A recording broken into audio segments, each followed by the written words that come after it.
Hello बच्चों, आप सभी कैसे हो? आई होप आप सभी अच्छे होंगे। सो बच्चों, आज इस क्लास में हम देखेंगे चैप्टर 3 है, क्लास 10th का चैप्टर 3 है। काफ़ी इंपॉर्टेंट चैप्टर है एग्जामिनेशन पॉइंट ऑफ व्यू से और कॉन्सेप्ट पॉइंट ऑफ व्यू से काफ़ी इंपॉर्टेंट चैप्टर है ये। सो बच्चों, हम आज इसमें सारे इसके कॉन्सेप्ट्स को देखेंगे कि ये है क्या। टॉपिक का नाम है pair of linear equations in two variables. पता ही चल रहा है, पेयर का मतलब हो गया जोड़े में होना चाहिए, एक पेयर होना चाहिए। लीनियर इक्वेशंस क्या होता है, टू वेरिएबल्स में क्या कैसे इक्वेशंस बनते हैं, उन सबको हम लोग देखेंगे। सो कुछ टेक्निकल टर्म्स है, उसके बारे में जानना बहुत ही जरूरी है। पहला टर्म ये है कांस्टेंट। कांस्टेंट क्या होता है और वेरिएबल क्या होता है, वेरिएबल क्या होता है। सो बच्चों, कांस्टेंट, हमारे पास नंबर्स जो होते हैं ना, जो फिक्स्ड नंबर होते हैं उसको कांस्टेंट बोलते हैं। लाइक 1 2 3 4 5 6 ये सब हमारे फिक्स्ड नंबर को हम कांस्टेंट बोलते हैं। फिक्स्ड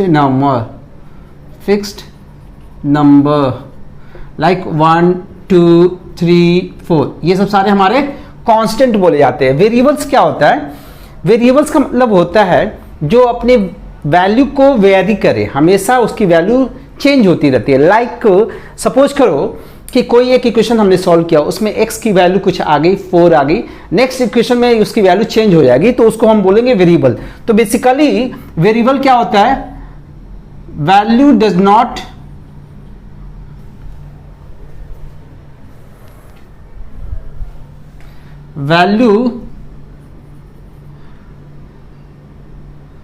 इज नॉट फिक्स्ड, जिसकी वैल्यू फिक्स नहीं होती है। लाइक यहां पे हम वेरिएबल्स क्या लेते हैं, एक्स वाई जेड को हम बेसिकली वेरिएबल्स बोलते हैं। सो अब तो आपने समझ लिया कि कांस्टेंट क्या होता है, वेरिएबल्स क्या होता है। तो वेरिएबल्स के बारे में हमने जानकारी ले ली कि वेरिएबल्स होता क्या है। सो एक्स वाई जेड को बेसिकली हम क्या बोलते हैं, वेरिएबल्स बोलते हैं इन मैथमेटिक्स। और अब देखो लीनियर इक्वेशन क्या होता है। लीनियर का मतलब क्या होता है? लीनियर का मतलब होता है जिस वेरिएबल पे पावर 1 हो, power 1 on variable, power 1 on variable is called linear equation. इसको हम क्या बोलते हैं? Linear equations. सो वेरिएबल मान लो x है, इस पे पावर 1 है तो इसको बोलेंगे लीनियर। अगर इस पे पावर 2 आ गया तो इसको बोलते हैं क्वाड्रेटिक, जो आपका 4th चैप्टर है, ठीक है, उसमें इसके बारे में डिस्कस करेंगे। इसको क्या बोलेंगे? लीनियर बोलेंगे। और x पे पावर 3 हो गया तो इसको बोलते हैं क्यूबिक। ठीक है बच्चों, समझ में आ गया? वैसे ही पावर 4 हो तो उसको बाई क्वाड्रेटिक बोलते हैं, नेम है। सो जिस इक्वेशन में वेरिएबल पे पावर 1 हो उसको हम क्या बोलेंगे? लीनियर बोलेंगे। अब देखो बच्चों क्या बोला है, पेयर ऑफ लीनियर इक्वेशंस, यानी कि हमारे इक्वेशन में 2 वेरिएबल होने चाहिए, एक्स और वाई, और दोनों क्या होने चाहिए? इस पे पावर 1 होने चाहिए, दोनों पे पावर 1, क्योंकि ये लीनियर इक्वेशंस है। ठीक है, इन 2 वेरिएबल्स, 2 वेरिएबल होने चाहिए, पेयर में होने चाहिए। वेरिएबल्स कितने होने चाहिए? 2, एक हो गया x, एक हो गया y। लीनियर इक्वेशन मींस दोनों पे पावर क्या होनी चाहिए? 1 होनी चाहिए। ठीक है, सो ये हमारा इक्वेशन ऐसा कुछ समथिंग इक्वेशन हो जाएगा। इधर कोई कांस्टेंट ले लो 5, ये इक्वेशन हो गया हमारा लीनियर इक्वेशन इन 2 वेरिएबल्स। इसको बोलेंगे लीनियर इक्वेशंस इन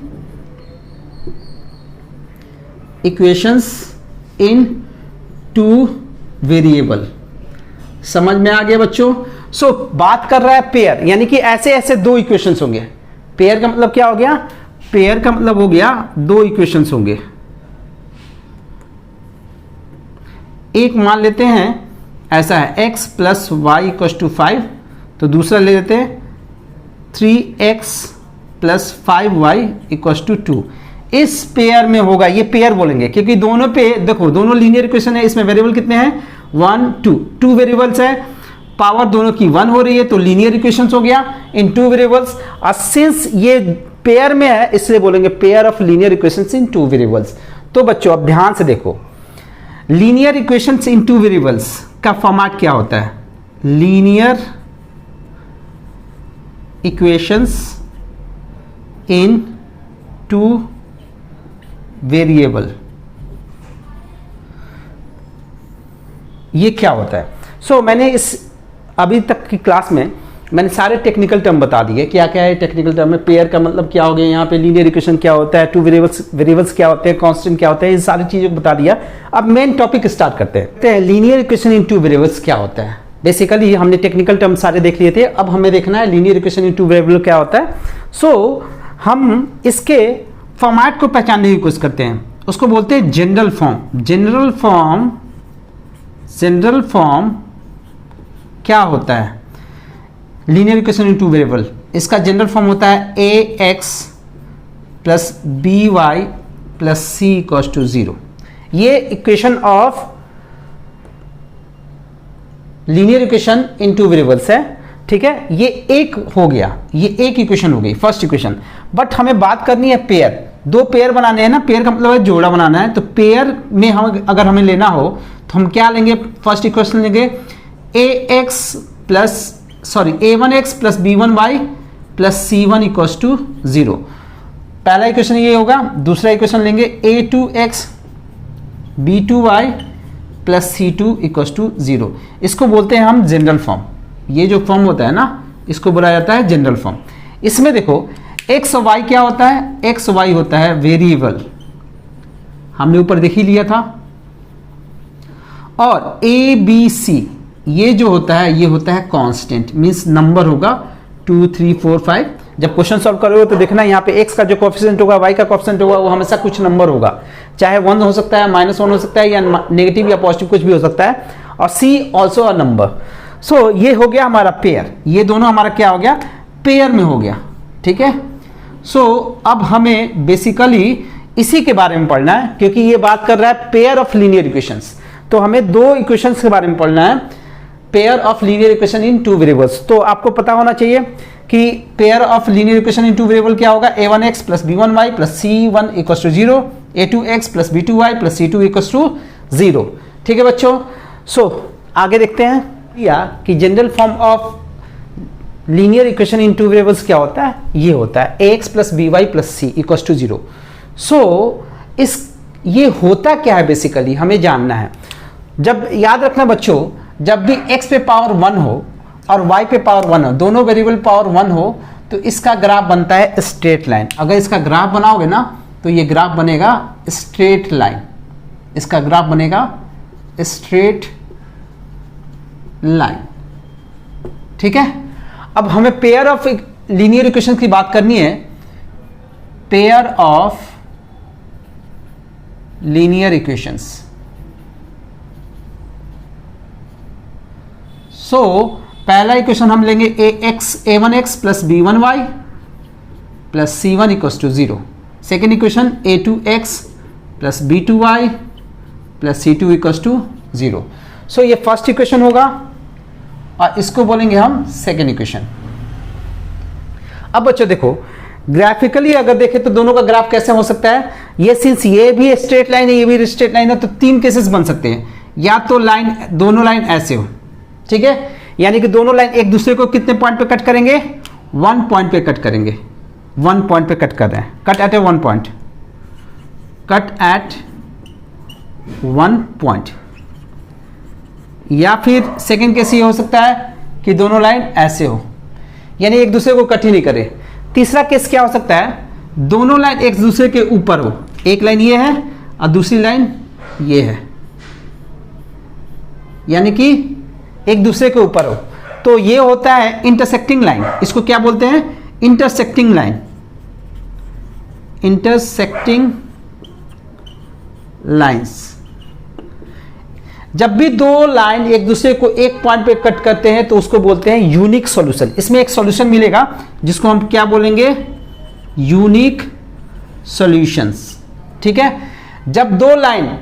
जब लाइन कट करता है तभी सॉल्यूशन आता है, जब दोनों लाइन कट ही नहीं करेंगे तो नो सॉल्यूशन है। इस वाले केस में बोलेंगे नो सॉल्यूशन, नो सॉल्यूशन। जब दो लाइन पैरेलल हो जाए, नो सॉल्यूशन। इसको क्या बोलते हैं, कौन सा लाइन है ये, पैरेलल लाइन, पैरेलल लाइंस। और ये इसमें क्या हो रहा है, इसमें मेनी सॉल्यूशन मिलेंगे। दो लाइन एक दूसरे के ऊपर है, दो लाइन एक दूसरे को कोइंसाइड कर रहे हैं। सो इसमें कितने सॉल्यूशन मिलेंगे, मेनी सॉल्यूशन, या इसी को बोला जाता है infinite many solution. Infinite solution भी बोल सकते हो या फिर मेनी सॉल्यूशन भी बोल सकते हो, क्योंकि ये दोनों लाइन एक दूसरे के ऊपर है, तो हर एक पॉइंट पे बहुत सारे पॉइंट होंगे जिसपे एक दूसरे को कट करेंगे, तो उसको बोलेंगे इनफाइनाइट मेनी सॉल्यूशंस बोलेंगे, या मेनी सॉल्यूशन या इनफाइनाइट सॉल्यूशन बोल सकते हो। और ये केस होता है, कौन सा केस होता है, कोइंसाइड कर रहा है, दोनों लाइन एक दूसरे को क्या कर रहे हैं, कोइंसाइड कर रहे हैं, एक दूसरे के ऊपर ओवरलैप कर रहे हैं। ठीक है बच्चों, इतना समझ में आ गया ना। तो इन दो लाइन का नेचर या तो ये होगा या फिर ये होगा या फिर ये होगा। अगर ये हो रहा है तो इसमें यूनिक सॉल्यूशन मिलेगा, एक सॉल्यूशन मिलेगा। अगर ऐसा हो रहा है तो नो सॉल्यूशन, क्योंकि दोनों लाइन एक दूसरे पे जब कट ही नहीं करेंगे तो सॉल्यूशन तो मिलेगा ही नहीं। या फिर थर्ड केस ये बनेगा कि दोनों लाइन एक दूसरे के ऊपर कोइंसाइड कर रहे हैं, तो मेनी सॉल्यूशन हो जाएगा इस केस में। ठीक है बच्चों, क्लियर है कॉन्सेप्ट। अब देखते हैं ग्राफ क्या होता है, कैसा ग्राफ बनता है इसका। सिंस मैंने बता दिया कि लीनियर इक्वेशन का ग्राफ इन टू वेरिएबल्स का ग्राफ स्ट्रेट लाइन बनता है, तो जब भी हम इसका ग्राफ बनाएंगे तो स्ट्रेट लाइन ही बनेगा। ठीक है बच्चों, सो हम एक दो एग्जाम्पल के थ्रू समझने की कोशिश करते हैं कि इसका ग्राफ क्या बनता है। सो बच्चों एक क्वेश्चन लेते हैं, इसके थ्रू हम समझते हैं कि ग्राफ कैसे निकालते हैं linear equation in two variables. दो वेरिएबल है यहाँ पे, ए जो है एक्स के साथ वाला जो होता है ए होता है, तो ए की वैल्यू यहाँ पे 2 है, बी की वैल्यू कितनी है 3 है, ए यहाँ पे 2 हो गया, कंपेयर कर सकते हो, बी की वैल्यू है 3 एंड सी विल बी -9, क्योंकि इसको उठा के हम इधर लाएंगे ना, इसको उठा के इधर लाएंगे तो फॉर्मेट क्या हो जाएगा 2x + 3y - 9 = 0। तो c की वैल्यू क्या होगी -9। अच्छा ए बी सी जो भी लेते हैं वो साइन के साथ लेते हैं, याद रखना आप लोग, जो भी साइन होगा ना x के साथ वाले नंबर के साथ जो साइन होगा वो पूरा a होगा। अगर यहाँ पे +2 है तो ये +2a है, +3 हमारा b है, और जो c है वो -9 है, साइन के साथ लेते हैं। ठीक है बच्चों, सो अब इसका ग्राफ ड्रॉ करना है। तो देखो बहुत इजी तरीका है ग्राफ ड्रॉ करने के लिए। आपको करना क्या है, एक बॉक्स बनाएंगे ऐसे,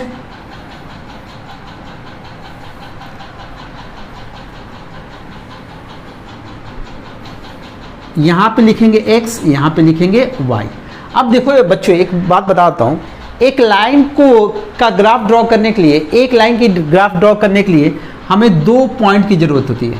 इन दोनों पॉइंट को मिला देंगे तो एक लाइन का ग्राफ कंप्लीट हो जाएगा। तो एक लाइन के लिए हमें 2 पॉइंट की ज़रूरत होती है। सो हम यहाँ पे 2 पॉइंट निकालेंगे, but safety point of view से, सेफ्टी पॉइंट ऑफ व्यू को ध्यान में रखते हुए टीचर्स बोलते हैं कि 3 पॉइंट कम से कम निकालो, कम से कम 3 पॉइंट निकालने के लिए। सो हम लोग 2 पॉइंट अगर एक्यूरेट, अगर अपने 2 पॉइंट निकाल लिए ना तो तीसरे की जरूरत नहीं पड़ेगी। तो 2 पॉइंट से हम निकाल सकते हैं स्ट्रेट लाइन का ग्राफ। तो उसके लिए करेंगे क्या, देखो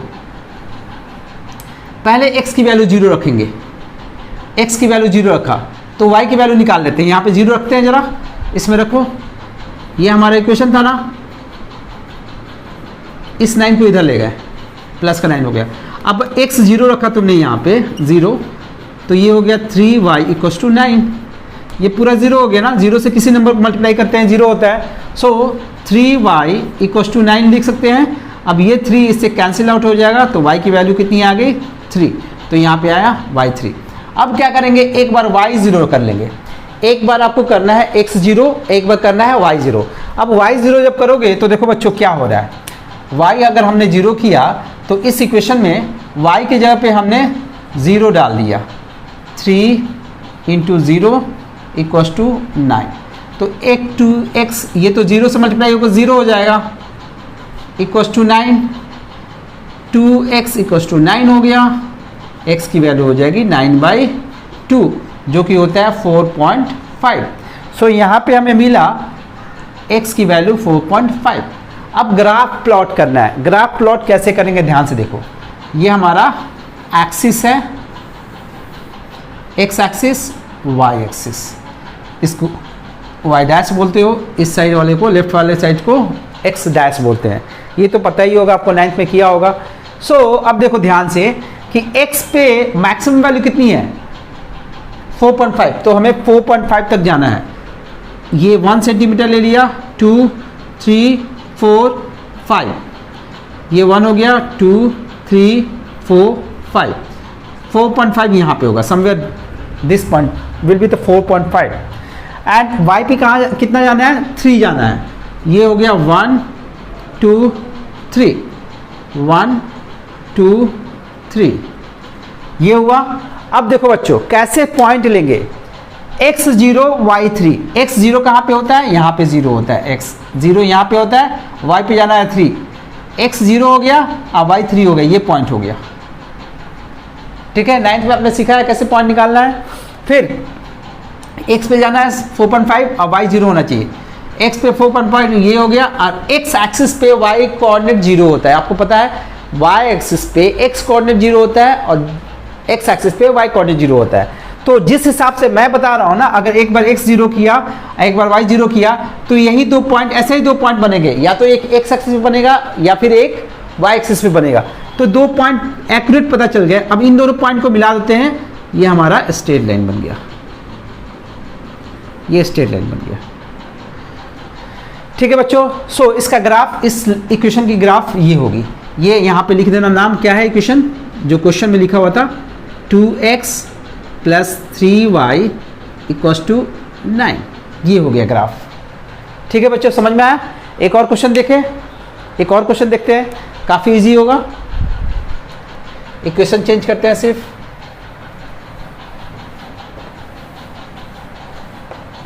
समझने की कोशिश करते हैं कैसे बन रहा है ग्राफ।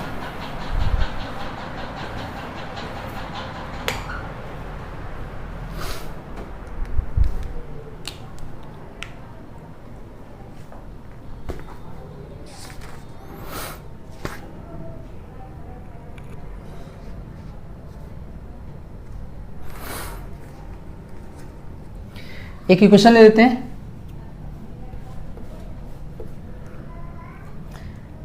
x + 2y - 4 = 0। ये हमारा जनरल फॉर्म में है, क्योंकि जनरल फॉर्म का मतलब क्या होता है पता है आप लोगों को? जनरल फॉर्म का मतलब होता है एक साइड में 0 होना चाहिए। जनरल फॉर्म का मतलब क्या होता है? एक साइड में 0 होना चाहिए। हमने जनरल फॉर्म ऐसे लिखा हुआ था, याद है आपको? ax + by + c = 0। तो इसमें एक साइड में 0 हो रहा था, तो इसको जनरल फॉर्म बोलते हैं, या फिर स्मॉल a ले सकते हो, कोई फर्क नहीं पड़ता इसमें। यहाँ पे a की जगह पे स्मॉल a, b की जगह पे स्मॉल b और c की जगह पे स्मॉल c ले सकते हो, कोई फर्क नहीं पड़ता उससे। ये a b c क्या है? यहाँ पे कांस्टेंट है। सो शायद ये इसी फॉर्मेट पे है, देख लो एक बार ध्यान से। अब इसका ग्राफ निकालना है, तो आपको पता है इस पे x पे पावर क्या है? जब किसी वेरिएबल पावर नहीं दिखाई देता है तो उसका मतलब क्या होता है? 1 पावर होता है। यहाँ पे 1 पावर है, यहाँ पे 1 पावर है, तो ये लीनियर इक्वेशन हो गया इन 2 वेरिएबल्स। तो इसका ग्राफ तो बनेगा स्ट्रेट लाइन।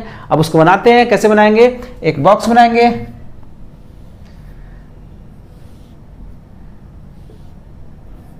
ये x हो गया, ये y हो गया। यहाँ पे x की वैल्यू एक बार 0 डालेंगे, जब x 0 डालोगे तो क्या होगा ये देख लेते हैं। x प्लस इक्वेशन क्या था? x + 2y = 4। इस माइनस को उठा के इस साइड में ले गए। अब सिंस हमने यहाँ पे 0 डाला तो ये 2y = 4 हो गया। 0 कोई इसमें चेंजेस नहीं लाएगा, तो 2y = 4 हो गया, y = हो गया 2। 2 से ये डिवाइड हो जाएगा, तो y की वैल्यू आ गई यहाँ पे 2। अब क्या करते हैं? अब एक बार y 0 करते हैं, यानी कि यहाँ पे 0 डालते हैं। सो ये क्या हो जाएगा? x + 2 × 0 = 4, क्योंकि y की वैल्यू तो हमने 0 डाल दी। x = कितना हो जाएगा? 4। ये 0 × 2 0 हो जाएगा। सो x की वैल्यू कितनी आई निकल के यहाँ से? 4। यहाँ पे 4 होगा। जब x y 0 करोगे तो x की वैल्यू क्या आएगी?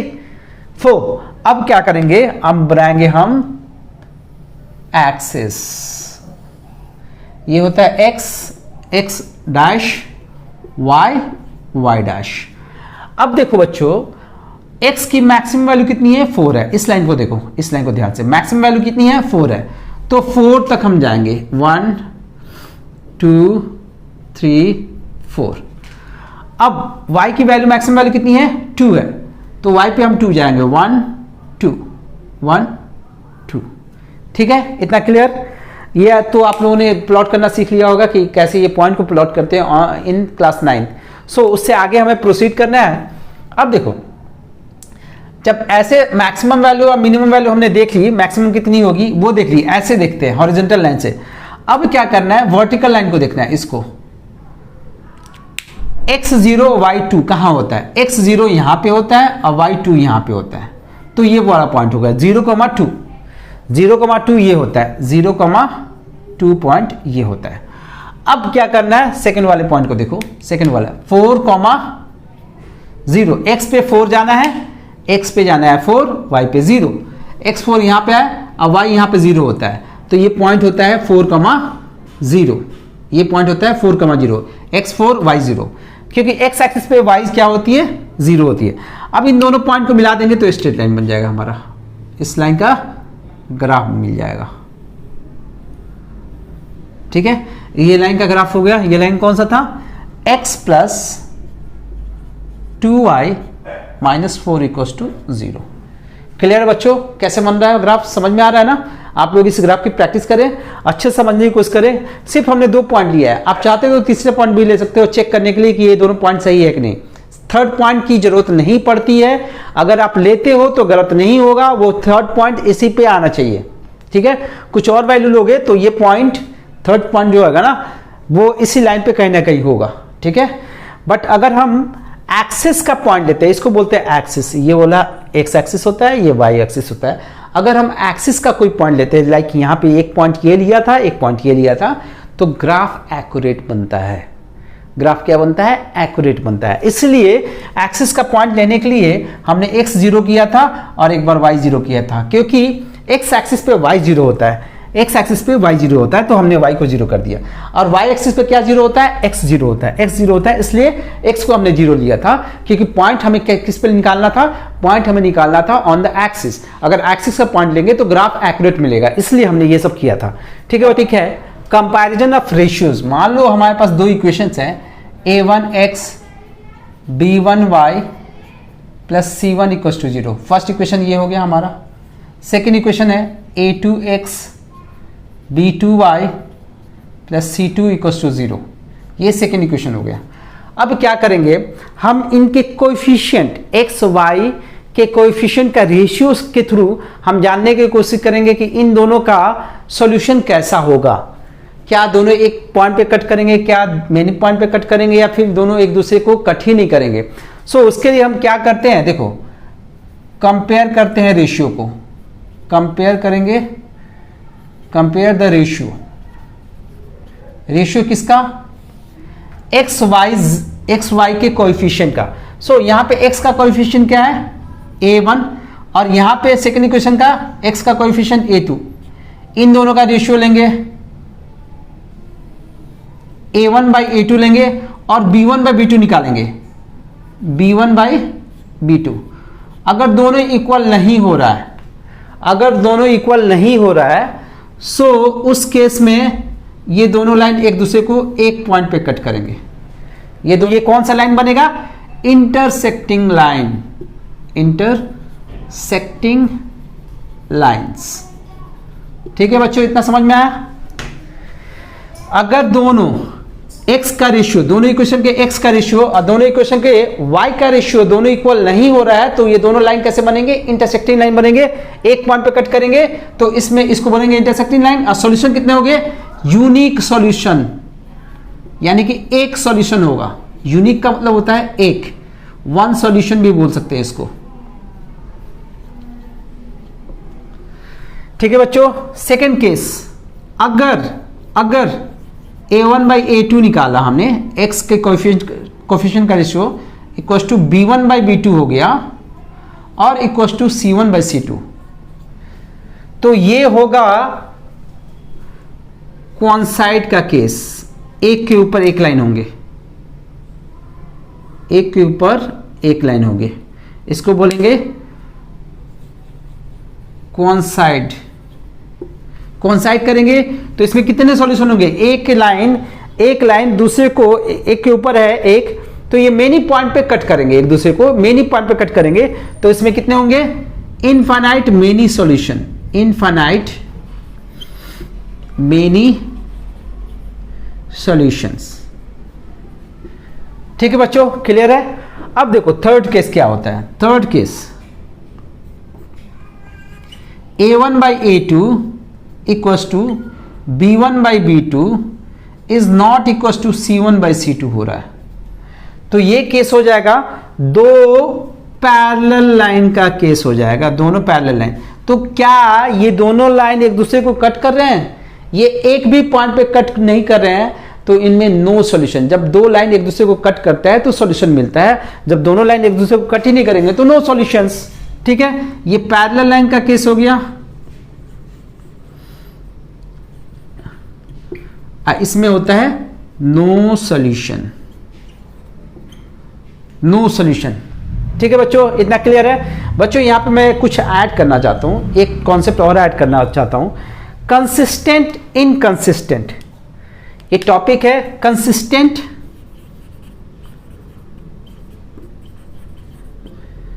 And inconsistent. अच्छा, कंसिस्टेंट क्या होता है, इनकंसिस्टेंट क्या होता है? कंसिस्टेंट सिस्टम होता है, सिस्टम। ये दोनों सिस्टम हो गए हमारे, फर्स्ट सिस्टम सेकंड सिस्टम। सो या बोल सकते हैं इक्वेशंस।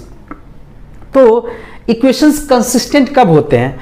इक्वेशन कंसिस्टेंट तब होते हैं जब इनमें सॉल्यूशन है, यानी कि x की वैल्यू निकले और y की वैल्यू निकले, तो उसको बोलेंगे कंसिस्टेंट सिस्टम ऑफ इक्वेशन या कंसिस्टेंट इक्वेशंस। सो कंसिस्टेंट के केस में क्या बोलेंगे हम? Equations having solutions।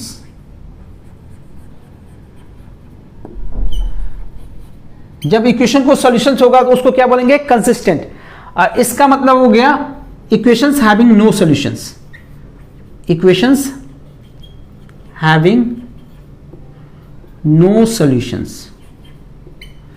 समझ में आया बच्चों? सो इसमें एक पैराग्राफ हम ऐड करते हैं।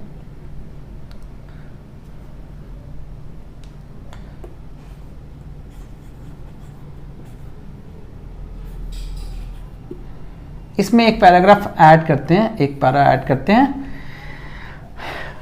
कंसिस्टेंट इनकंसिस्टेंट का। तो बच्चों ध्यान से देखो, ये दो लाइन एक पॉइंट पे कट कर रहे हैं, यानी सॉल्यूशन मिल रहा है। अगर सॉल्यूशन मिलेगा तो इसको क्या बोलेंगे? कंसिस्टेंट। इसको क्या बोलेंगे? कंसिस्टेंट। ये कंसिस्टेंट भी होता है।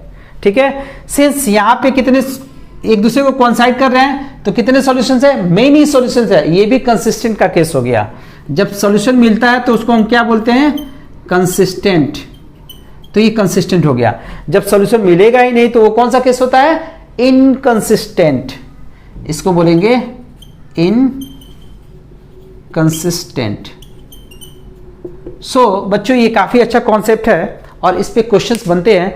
आज की क्लास में हम यहीं तक देखेंगे। ये कॉन्सेप्ट हमने देख लिया। नेक्स्ट क्लास में हम प्रॉब्लम को, डाउट जो होंगे आपके, उसको हम सॉल्व करेंगे, सारे क्वेश्चंस को सॉल्व करेंगे। और टिल नाउ हम लोग क्लास यहीं पे एंड करेंगे। आप लोग कॉन्सेप्ट्स को अच्छे से देखिए, अच्छे से समझने की कोशिश कीजिए। नेक्स्ट क्लास में हम लोग प्रॉब्लम सॉल्व करेंगे तो इस कॉन्सेप्ट को यूटिलाइज करेंगे वहां पे, और काफी अच्छे क्वेश्चन बनते हैं इस वाले कॉन्सेप्ट से। और ये बोर्ड में क्वेश्चन आते ही आते हैं, इस कॉन्सेप्ट पे क्वेश्चन आएंगे। तो आप ध्यान से इसको रीड करें, कॉन्सेप्ट को समझने की कोशिश करें। प्रॉब्लम हो तो आप मुझे कमेंट के थ्रू पूछ सकते हैं।